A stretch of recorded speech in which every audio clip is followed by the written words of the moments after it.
guys, what's up? Dito tayo sa guys, second round na ating putukan ngayong araw na ito.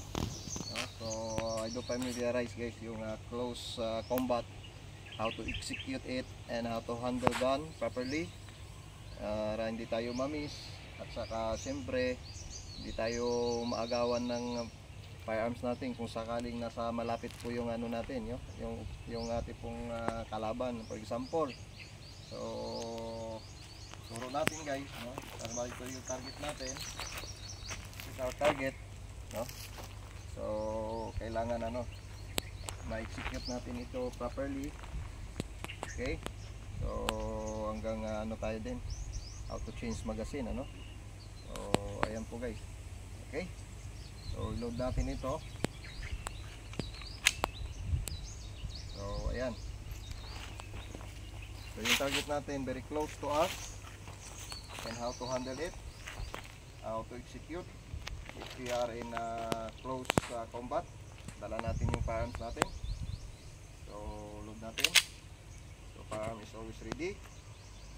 Okay, so this is how to execute it guys. So release your left hand, prepare to catch the gun, our supporting hand here.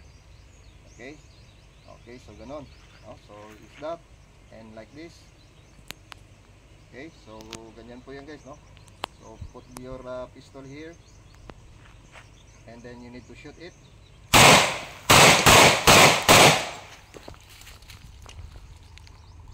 Okay, so that's it guys, so you need to, from your target, matras ka para you need to keep your distance from your enemy.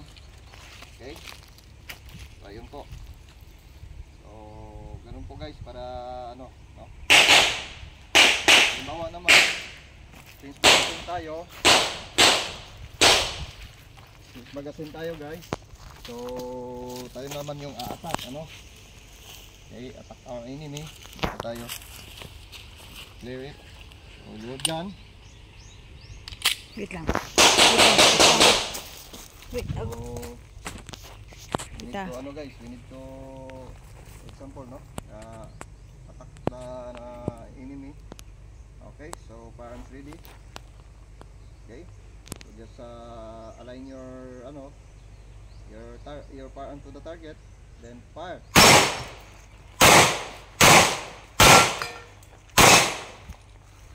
Okay, so ayun po guys, so firearm is now clear. Okay, so ayun po guys, so salamat. Nakatama rin tayo. So ayun, medyo mahirap din ang control yung firearm kasi lakas ng recoil, and you need to hold it properly para makatama tayo. Mahirap din pag so firearm is now clear. Yan, clear tayo. Ayun, ang saya ng fan shooting guys.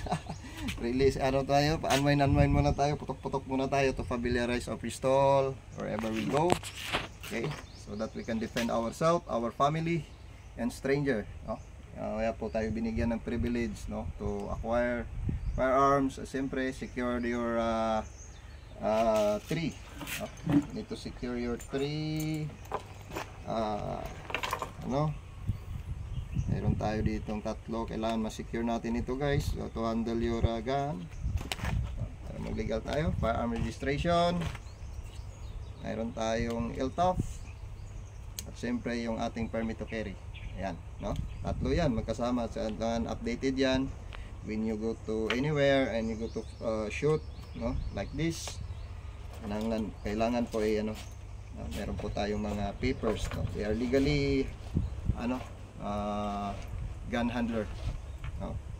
Okay, so pinafamiliarize natin yung natin guys, yung ating alignment of sighting and yung proper grip, okay, proper handling, and then when you engage to imminent danger, how to execute properly, para hindi malagay sa panganib din yung buhay mo. Okay, para siyempre mas lamang kung may alam. No? So that is how to ano guys, no, familiarize our piston. Okay, so salamat and enjoy watching and Pearl of the Orient Mucha TV. Ayan, nagpa-practice at nagpapahangin-hangin sa umagang ito dito sa Metro Jensen Grand Club Incorporated. Mayroon dyan mga kasama natin na mga shooters din. Yan, matitikas na yan sa barilan. Okay, so salamat guys sa inyong panonood. Enjoy lang muna, no? Dito muna ako sa firing range guys at magputok-putokan muna ako dito para mangamoy pulbura tayo. Sama ko siyempre si Kid. Bye bye!